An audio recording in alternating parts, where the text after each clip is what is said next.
Bien, hermanos, hemos venido, por gracia de Dios, estos días viviendo una experiencia de retiro espiritual que hemos llamado María, Salud de los Enfermos. Y el lema que hemos pronunciado y que se ha hecho parte también de nuestra oración es: cuando María ruega, todo se obtiene, nada se niega. Cuando María ruega, cuando María ruega. El primer día el Señor nos regalaba esas claves para que el triunfo de Dios se dé en nuestra vida a través del corazón inmaculado de María. Y recordemos que hablábamos de cuáles eran esas claves, a ver si las recordamos. Primero, que el corazón de María, que el triunfo del corazón de María se realice en mi corazón, o que el corazón de María triunfe en mi corazón. La segunda clave era pedir el consejo de María. La tercera clave era entregarle nuestros sufrimientos, entregárselos en el corazón de María, que sufrió al pie de la cruz. La cuarta clave era pedirle a la Santísima Virgen María que interceda por nosotros para que tengamos la misma fortaleza que ella tuvo al pie de la cruz. Y la quinta pauta era pedir el Espíritu Santo por medio del corazón inmaculado de María para que no se pierdan ninguna de esas gracias y para que fructifiquen en nosotros. Amén. Lo que meditábamos ayer era acerca de la crisis que vive la humanidad, que se convierte también en nuestra crisis espiritual, hablando de la salud espiritual, y determinábamos o establecíamos que habían tres crisis. ¿Cuáles eran? La crisis de la fe, la crisis de la esperanza y la crisis del amor. Y reflexionábamos en ello que María era ese ejemplo, ya que ella nunca permitió que su corazón se contaminara o se manchara de duda, de desesperanza o incluso de dolor o resentimiento hacia aquellos que a causa de nuestros pecados le estábamos entregando en la cruz a su Hijo. Y hablábamos acerca de lo importante que es cuidar nuestra vida espiritual y que en esa tarea la Santísima Virgen María nos ayuda y debemos acudir a ella. Amén. Hoy, antes de vivir el momento fuerte de la oración, si Dios nos ayuda, seguramente que sí, le estamos pidiendo que así sea. Permítame compartirles, me toca ser muy breve, pero voy a pedirle al Señor que ponga las palabras adecuadas. ¿Le ha parecido bien al Señor? No lo hago muchas veces, son muy pocas veces en tantos años que yo comparto el testimonio. Muchos me ven predicando en algún lugar o incluso acá asistiendo varios años, y a veces me preguntan: bueno, ¿y cómo fue que usted llegó ahí? ¿Dónde aprendió? ¿En qué escuela se vinculó? ¿Cuál universidad? ¿Quién le enseñó todo eso? Y pues yo tengo una respuesta a ello. Han habido muchas formas de aprendizaje, pero nada de eso hubiera sido posible si no se hubiera propiciado aquello que el Papa San Juan Pablo II llama el encuentro personal con Cristo. Y en una de sus encíclicas él dice que todos debemos tener un encuentro personal con Cristo. Dígale al de al lado esa frase: todos debemos tener un encuentro personal con Cristo. Todo lo vamos a vivir de alguna manera. Y yo quiero empezar citando un texto bíblico de Romanos, la carta de San Pablo a los Romanos, en el capítulo 8, en el verso 28, que se ha convertido para mí en sustento espiritual, que se ha convertido en bandera del servicio al que Dios me ha llamado, que incluso ese versículo o ese texto bíblico ha sido ayuda, ha sido fuente de gracia para mí en muchas ocasiones, especialmente en esos momentos donde uno, como ser humano, porque todo lo vivimos, tenemos desiertos espirituales o pasamos dificultades que sentimos que nos superan. Y dice la Sagrada Escritura en la carta de San Pablo a los Romanos, repito, capítulo 8, verso 28, dice así: también sabemos que Dios dispone todas las cosas para bien de los que lo aman, a quienes Él ha escogido y llamado. Palabra de Dios. Levantamos las manos y decimos: te alabamos, Señor. Palabra de Dios. Démosle un aplauso a la palabra de Dios. Dios dispone todas las cosas para bien. Y a veces cuando uno está lejos de Dios y van pasando muchas cosas en la vida que uno no entiende, uno puede llegar a equivocarse en el camino. Yo parto de decirles que yo vengo de un entorno de hogar donde siempre hubo fe. Si yo hago memoria de mis primeros años, siempre voy a recordar, esta mañana recordaba esos momentos, que mi madre nos motivaba mucho, por ejemplo, la novena navideña. ¿Sí? Era muy bonito despertarnos temprano, ir a la novena de Navidad, a la Eucaristía que se hace en esa época, y de niño nos llevaba. Siempre fui testigo de que en mi hogar había un altar donde había alguna imagen de Dios, de la Virgen. De pequeño nos llevaban aquí cerca a la ciudad de Bucaramanga, algunos de ustedes conocen a Girón, esa población aquí cercana donde está el Señor de los Milagros, y nos llevaban allí. Y era una costumbre, algo que todavía existe, simbólico, y era comprar eso que llaman los cuerpecitos y algo así, y la casita y el carrito, y entonces la gente le coloca allí al Señor de los Milagros. De pequeño lo hacíamos. Y a nosotros nos gustaba ir porque siempre, recuerdo bien, que de pequeño, siempre que íbamos vendían unas imágenes pequeñitas, y siempre yo pedía que me regalaran una. Yo recuerdo dos, tengo mucho el recuerdo en mi mente, muy latente, el recuerdo de dos imágenes que yo conservaba mucho de esas experiencias. Una imagen del Sagrado Corazón de Jesús, pequeñita, y una imagen de la Virgen María de la Medalla Milagrosa. En ese momento yo no sabía qué era eso, pero me gustaba y las tenía en mi habitación. Mi madre tenía una Biblia, que es esa Biblia antigua que llaman la Biblia Vulgata, que era de ese papel especial, ya no se produce así. Y entonces ella la dejaba a veces por ahí y uno la miraba, pero no tenía mucho entendimiento de ello. Mi madre siempre fue una persona de fe, por el contrario, mi padre no lo fue. Si usted me preguntara cuántas veces lo vi persignarse, no lo recuerdo, 1, 2, 3 veces máximo. Ir a misa, casi ninguna. Por ahí cuando se moría un familiar. Y si se moría un familiar, antes había borrachera y luego la misa. Era más o menos así. Porque a veces esos momentos se convierten en situaciones equivocadas, claro está, esas actitudes. Situaciones ¿para qué? Para consumir licor. Dice que para ahogar las penas, ¿no? Y el ahogado termina siendo otro. Entonces yo no puedo decir que de parte de mi padre yo hubiera recibido una formación religiosa o espiritual. Por el contrario, sí, de mi madre. Hoy día yo lo puedo contar de esta manera. En esa época y mucho más adelante lo vivía tal vez con resentimiento e incomprensión, porque de una u otra manera yo entiendo hoy que a él tampoco le enseñaron y nadie puede dar de lo que no ha recibido. Producto de esto entonces viene la experiencia de un hogar lleno de ¿qué? Pues de la adicción del licor. Yo crecí viendo cada fin de semana, en muchos momentos, esa práctica de la adicción del licor, donde eran noches enteras, fines de semana enteros, donde toda situación de reunión familiar se convertía solo en un motivo para consumir licor. Crecí toda la vida viendo esa escena, siendo testigo de esa escena, y no solamente pasaba en mi padre, pasaba en casi toda su familia. En ese momento pues yo no lo veía como algo malo, y hoy como psicólogo entiendo que eso va determinando el carácter de uno como persona.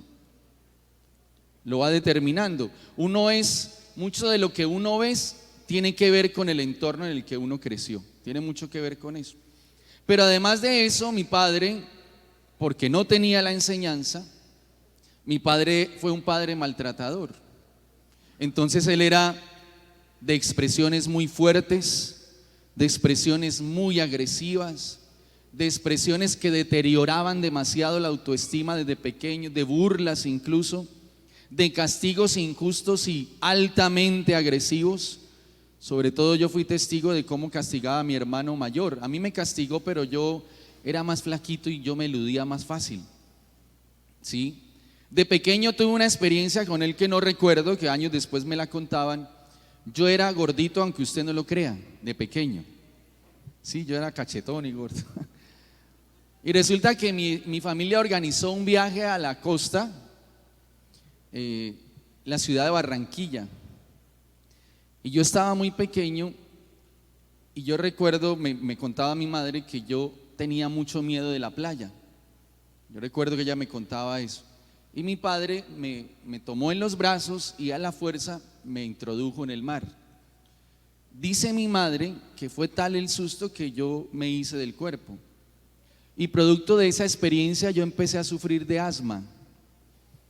Muchos de los que sufren de asma tienen que ver con situaciones traumáticas. Ahí les paso ese dato para que lo sepan. Si usted le pide a Dios que sane ese trauma, usted se puede sanar del asma. Entonces empiezo a sufrir de asma en ese entorno de maltrato, en ese entorno difícil, con esos esquemas de comportamiento alrededor mío. Mi madre tenía que correr conmigo a toda hora para el médico. Yo crecí siendo un niño que no podía en las noches salir a jugar porque aquello que llaman el sereno, que no sé de dónde sacaron ese término, aquello que llaman el sereno dice que me hacía daño. Entonces yo no podía salir a jugar, yo no era un niño que en las noches salía a jugar. En mi infancia fue así. Más o menos hacia la época de los 13 años yo me sano del asma, pero empieza otra etapa. Y a partir de ese momento, desde los 13 años, yo empiezo a consumir licor. Y empiezo a consumir licor porque era el modelo que yo había visto. Yo quería ser como ese papá, entre comillas. Yo quería demostrarle que yo era hombre. Y entonces recuerdo que la primera vez que yo me embriagué, yo salí con mi padre y con un tío que se llama Luis. Y esa noche yo me tomé hasta el agua de las matas, como dicen. Fue una borrachera terrible, los 13 años. Ahí empezó un capítulo doloroso porque empecé a consumir licor casi todas las semanas. Encontré un mal entorno de esos que llaman amigos y las reuniones era para consumir licor, consumir licor, consumir licor. Como yo venía creciendo con una situación dolorosa, pues había reprimido todo eso. Y cuando yo empiezo a conocer la calle, el licor y demás, yo empiezo a tornarme un preadolescente o un adolescente rebelde. Empiezo a conocer la calle y demás, y empiezo a consumir mucho licor desde los 13 años. Antes de los 16 años, yo puedo decir que casi todos los días consumía licor. Antes de los 16 años. Resulta que más o menos por la etapa de los 16 años, yo conocí un lugar que se llamaba la Pastoral Juvenil. Aquí hay una persona que me conoció allá, que nos conocimos allá incluso. Y yo conocí la Pastoral Juvenil y yo llegué a ese retiro, entre comillas, porque empezaba todo con un retiro espiritual en la Casa de Ejercicios Espirituales de Villa Asunción, un lugar muy bonito. En ese entonces era más silencioso, ahora está muy rodeado de conjuntos y demás y es un poco difícil el silencio. Y llegué allí pues con todos estos conflictos, pero yo no iba buscando de Dios. Yo iba buscando amigos, novia, qué sé yo. Yo no iba con el interés de encontrarme con Dios. Allí conocí a un sacerdote español, el padre Manolo se llama, le dicen mejor, se llama Manuel Jiménez, pero le dicen el padre Manolo. Y él siempre ha tenido un carisma muy especial para los jóvenes. Yo siempre, si a mí me preguntan en la vida, yo a quién le agradezco gran parte de lo que hoy día soy, a él. Y se lo he dicho, he tenido la dicha de podérselo decir. Y esos retiros eran muy especiales y yo tuve ahí mi primer encuentro con Dios. Sobre todo en una experiencia de una fogata que se hacía en la noche, ahí tuve una experiencia muy bonita de mucho llanto. Hoy puedo decir que fue una experiencia sanadora, pero ¿qué ocurrió ahí? Pues resulta que a veces este tipo de pastorales no tienen como ese alimento espiritual constante.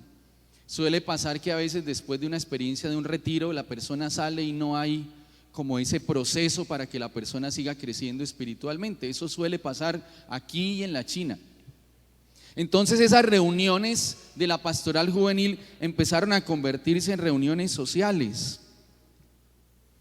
Pues a mí ya me habían hablado que había un Dios que me amaba, pero pues eso se fue convirtiendo en un grupo de amigos, entre comillas. Y ahí conocí unos que no eran buenos amigos, que eran muy bebedores.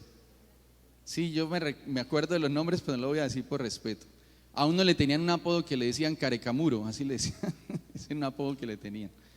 Y entonces ahí, después de haber vivido una experiencia, al conocer a esas personas, empezó a resurgir nuevamente el consumo de licor. Y ahí era incluso de manera más irresponsable, porque, ¿por qué lo digo? Porque íbamos a la reunión supuestamente a encontrarnos con Dios y salíamos al desorden. Entonces no estábamos haciendo para nada lo correcto.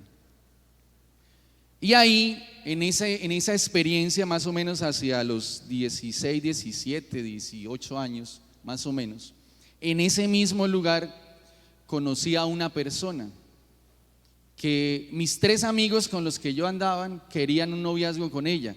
A mí me había caído mal, me parecía creída. Yo le decía a ella: usted es más picada que una ensalada de frutas, le decía yo así. Pero mis amigos todos querían con ella, yo no, porque me caía mal. Y mis amigos me pedían consejos y me decían: venga, la voy a visitar, ¿qué le digo? Y yo les daba consejos. Yo era consejero sentimental, imagínense, desde entonces, vea, ya estaba haciendo pinitos. Y resultó que en el trasegar del tiempo yo termino en una relación con esa muchacha. O sea, ellos no, y el consejero sí. Esa relación, ahí pasó algo que no debió pasar nunca en ese momento. Dios lo permitió, por eso cité el texto inicialmente. Como yo venía con todos esos conflictos, con todas esas circunstancias de maltrato desde el hogar, carencias de afectos, malas palabras, pues suele pasar que cuando uno empieza una relación sentimental, uno comete el error de convertir a esa persona en la persona que supuestamente va a solucionar ese problema emocional, y eso no es posible, jamás. Eso se necesita de la ayuda de Dios y de la ayuda psicológica, no es propaganda, ¿eh? Y entonces yo convertí a esa mujer en mi Dios, en mi paz, en mi refugio. Para mí solo existía ella, nada más. Y me enamoré de tal manera que en un noviazgo de 6 meses, sin conocerla muy bien, nos queríamos escapar. En ese mismo momento, el hogar de mis padres se estaba destruyendo, se estaban separando. Yo estudiaba, recuerdo bien que yo estaba estudiando en la universidad, estudiaba economía y administración de empresas, hice 6 semestres como la mona de la novela, 6 semestres de economía y finanzas en la Universidad Santo Tomás. Y producto de esa circunstancia, de la ruptura del hogar de mis padres, pues la economía se afectó y no se podía seguir pagando esa universidad, que ya era mi tercera universidad. Las otras las había tirado por la borda porque me iba a estudiar y no iba a las aulas de clase, me la pasaba en la tienda del frente consumiendo licor y demás. Entonces se juntaban muchas cosas y yo había idealizado a esta persona hasta el punto de que llegué a convertirla en mi Dios. Por eso yo muchas veces cuando predico le digo a la gente: no hagas de una persona tu Dios. Y recuerdo un texto bíblico en este instante que dice: ama pero cuida tu corazón. Eso lo dice en Proverbios, dígaselo al de al lado que de pronto lo puede necesitar.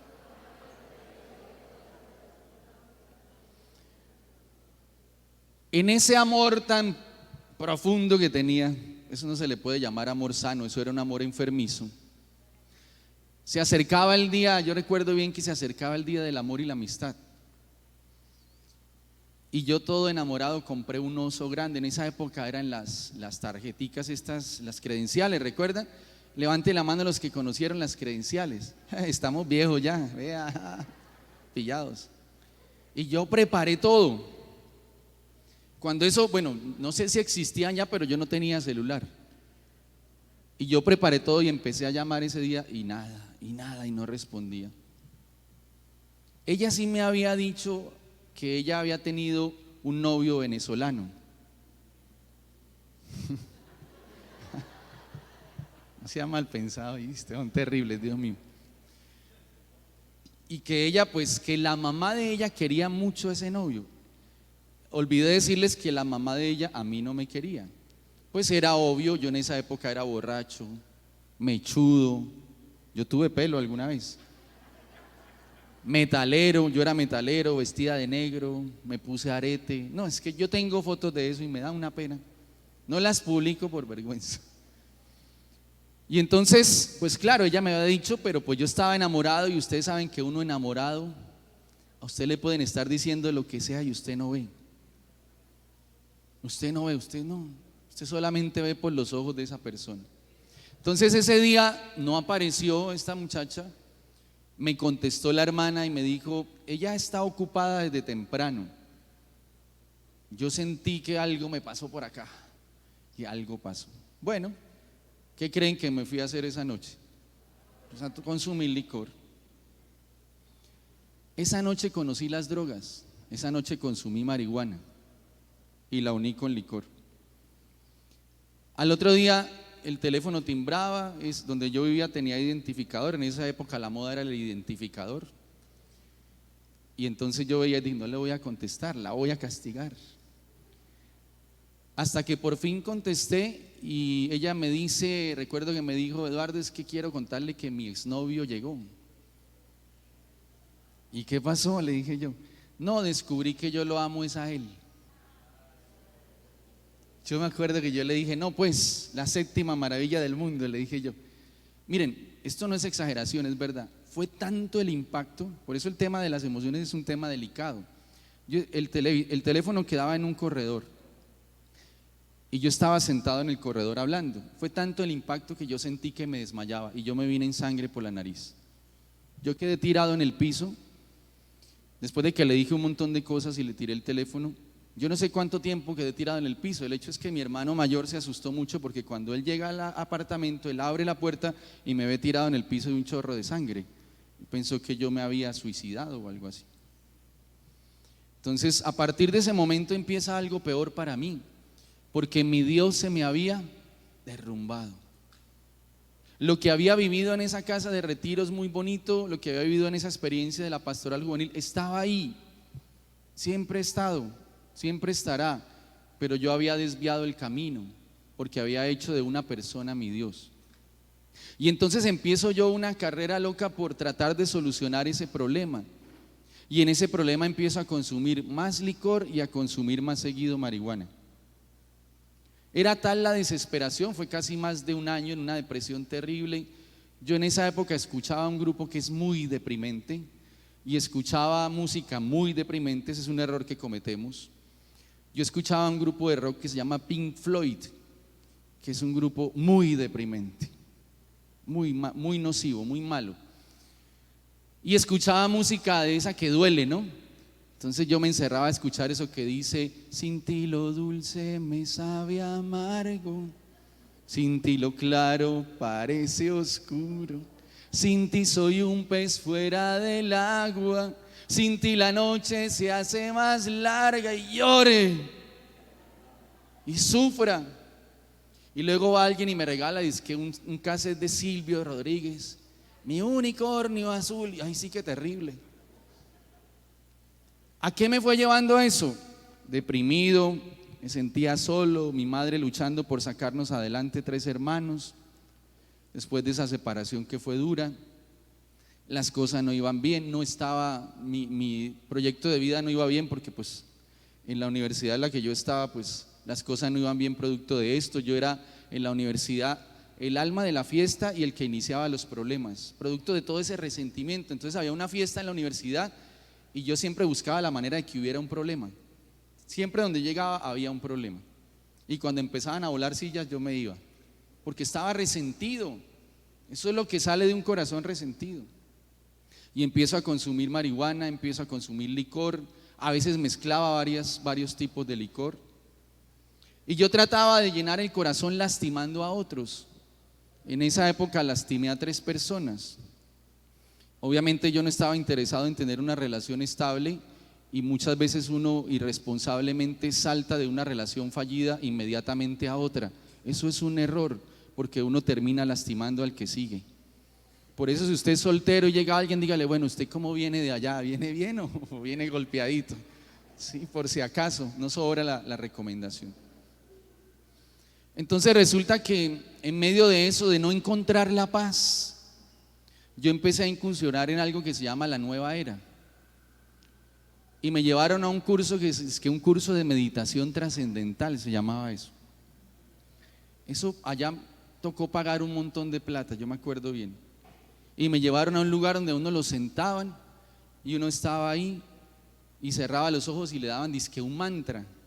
y que uno tenía que repetir ese mantra para encontrar la paz, y por eso le cobraban a uno un montón de plata.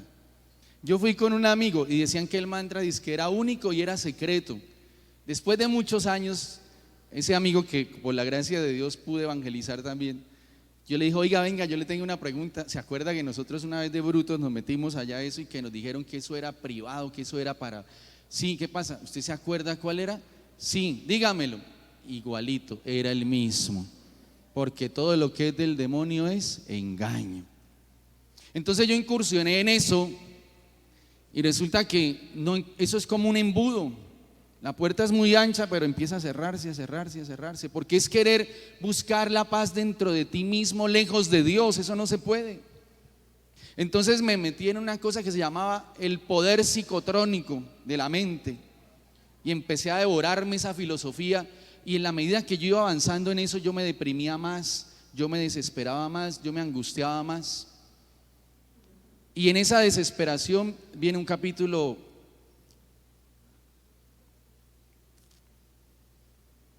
doloroso, porque no había paz por ninguna parte, y yo intento suicidarme en 3 ocasiones, porque yo sentía que la vida no valía la pena de esa manera. Después de mi tercera crisis de intento de suicidio, en esa época se empezó a acercar a mí un consejero que era el celador del edificio donde yo vivía. Ese era mi consejero. Imagínense ustedes los consejos que me daba. No estoy diciendo que los celadores sean malos, pero... Y un día él me entregó un papel y me dijo: ya usted lo veo muy mal, yo le voy a decir a usted cómo sale de eso. Dijo: uno de ser bueno no saca nada, me dijo. No tiene que ser malo en la vida para que le vaya bien. Así me decía, y yo creyéndole. Entonces me entregó un papel y me dijo: mire esta dirección, si quiere puede llamar por teléfono, cuadra todo y allá le van a ayudar. ¿Y eso qué es? Dijo: esa es una secta satánica. Usted cuadra allá y allá lo reciben y le hacen un rito y usted sale de eso. Tiene que ofrecer algo. Entonces yo empecé a planear todo. En esa época pues en mi casa las cosas no estaban bien.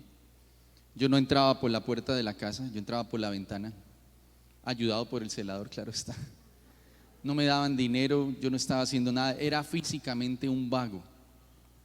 Y con idea de acabar con mi vida, entonces yo hice las averiguaciones y esa noche yo me ofrecía en sacrificio en ese lugar. Resulta que hay un personaje que es mi abuelita materna, que en paz descanse. Yo a ella la quise mucho y la quiero mucho. Ella era muy particular, era muy alegre. Ella alcanzó a montar en bicicleta a sus 94 años. Montaba en motocicleta, perdón. Y ella era una mujer muy decidida porque le tocó muy duro en la vida también. Y yo recuerdo que yo me fui a visitarla. A mí me gustaba visitarla porque a ella le gustaba tomar cerveza.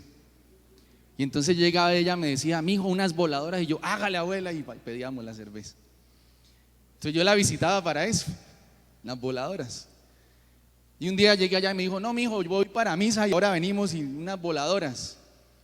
Pues nos tomábamos 1 o 2, pero a mí me gustaba compartir con la viejita.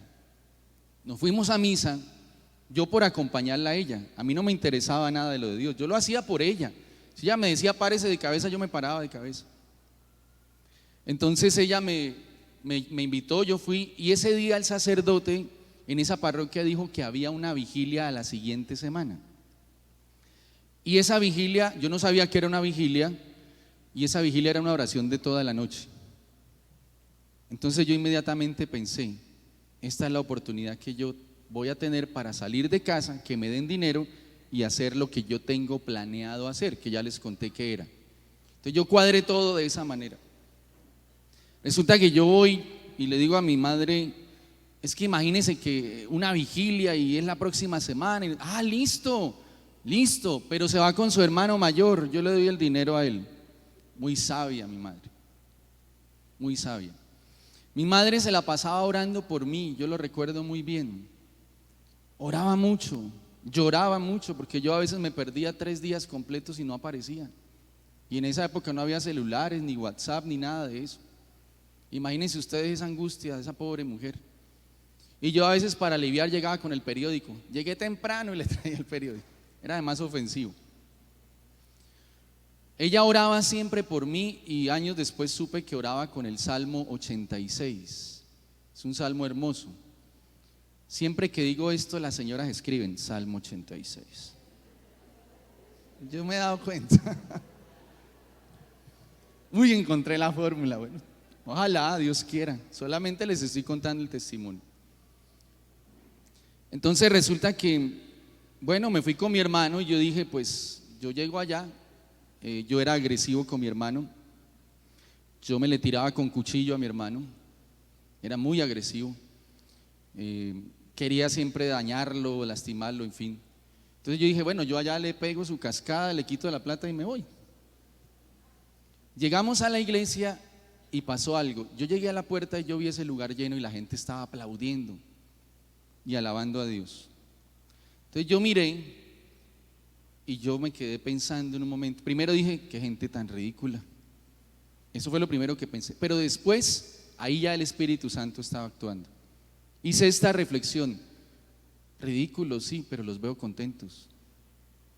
Ellos están contentos y yo no lo estoy. Yo aparentaba una felicidad, pero no la tenía. Entonces, ahí en el público o entre la gente que estaba participando de la vigilia había una prima. Y yo era de los que pensaba que entre primo y primo, ustedes también, ¿no? Dije, no, pues yo voy a aprovechar, voy a sacarme a la prima un rato. Resulta que la prima estaba más comprometida en la iglesia que cualquiera. Y yo me paré al lado de ella y le dije, oye, venga, vámonos a tomar, no sé qué. Yo tengo un compromiso a la medianoche, pero vamos y nos tomamos algo. Ella me decía, no, espere, venga, oremos un ratico. Que oremos, no pierda el tiempo, no sea boba, le decía yo. Parece una abuela, le decía yo. Parece una nona, le decía yo. Usted ya está ahí que orando. Espere, quédese. Y quédese, fue pasando el tiempo. Ese lugar estaba a reventar. Ahora van a entender por qué pocas veces yo cuento esto. Y lo cuento pocas veces porque no me gusta que la gente me idealice. No pretendo eso, jamás. Yo soy igual a ustedes y seguramente ustedes son mejores que yo. Resulta que el lugar estaba a reventar, corredores, todas las sillas. Y en la silla de atrás, que era una banca de esas de iglesia pequeña, era una banca para 4 puestos. Y allí había sentada una mujer con un vestido blanco, muy bonita ella. Y resulta que yo la vi, me pareció tan linda que yo quería mirarla, pero me producía unos sentimientos que yo no había tenido hacía mucho tiempo. Yo la miraba y sentía ternura, y ese sentimiento hacía mucho rato yo no lo había experimentado. Yo la miraba y sentía respeto, es más, no era capaz de acercármele. Me llamó la atención, sin embargo dije, yo me voy a quedar aquí porque yo tengo que conocerla. El sitio estaba lleno, la gente de pie, ella estaba sentada sola en la banca. Yo hasta llegué a pensar, miren cómo era mi mente de perversa.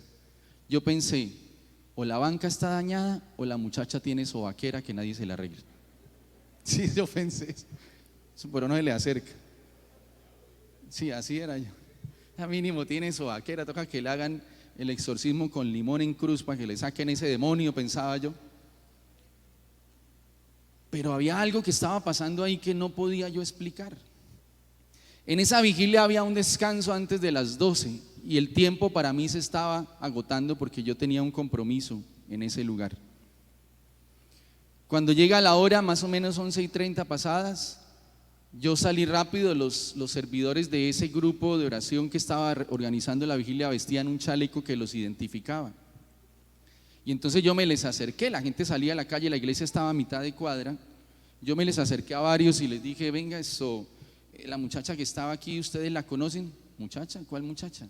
Una que estaba ahí sentada. No, yo no vi a nadie, esa silla estaba vacía. Yo no me tomé el pelo. Entonces fui a preguntarle a otro y le pregunté a casi todos y nadie la había visto. ¿Qué pensé yo? Me estoy volviendo loco. La marihuana y el alcohol están haciendo efecto. Aclaro que ese día yo estaba en mis cabales, no había tomado nada, ni había consumido nada. Entonces yo salgo de la iglesia y cuando yo salgo de la iglesia, que les recuerdo está a mitad de cuadra, Yo miré hacia la derecha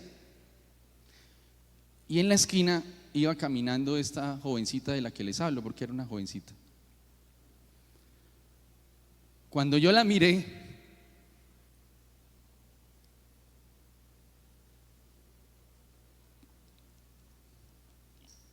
ella me sonrió y desapareció.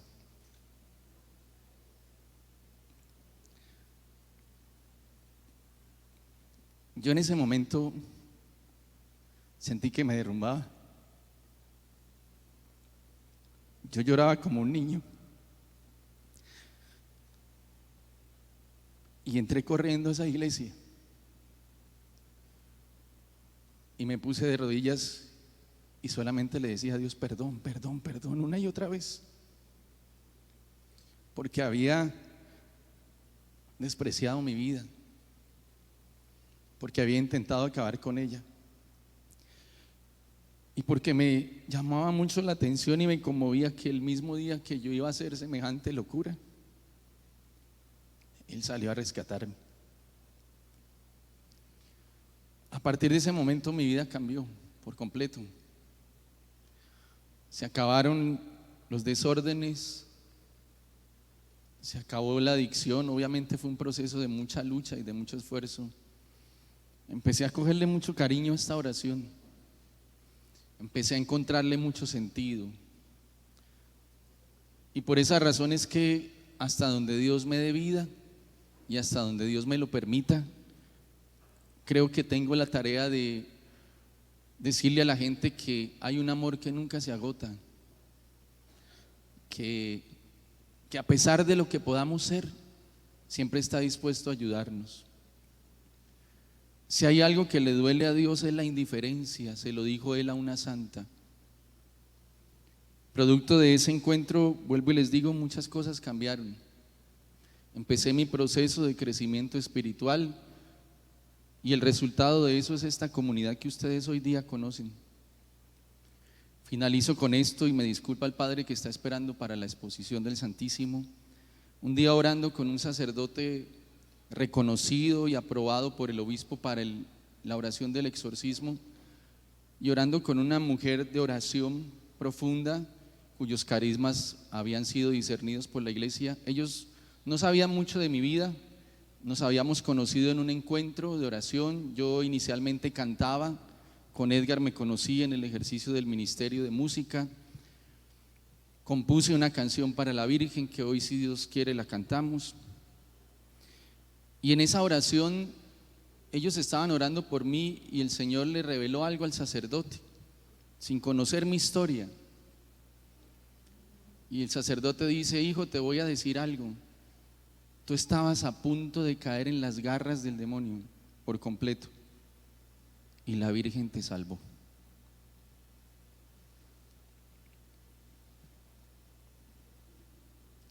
Cuando uno piensa en esto, uno dice: ¿quién soy yo para que Dios se fije en mí, no? Y me dijo además algo. Me dijo: el mal no está muy contento contigo y va a hacer todo lo posible por dañarte, pero no temas porque la Virgen siempre estará contigo. No me queda tiempo para contarles otra parte de la historia que fue confirmada en mi visita al santuario de Fátima en Portugal en el año 2017, el mismo año donde pude traer esta imagen y que comparto con ustedes en estos encuentros que hacemos con la Virgen María, pidiendo a ella su intercesión. De esto me queda una frase: cada momento difícil de mi vida ha sido un hermoso motivo para encontrarme contigo, Señor. Yo los animo a todos. Si le abren el corazón a Cristo, no hay marcha atrás. Pero vamos siempre de la mano de la Virgen, que es camino seguro para llegar a Dios. Amén.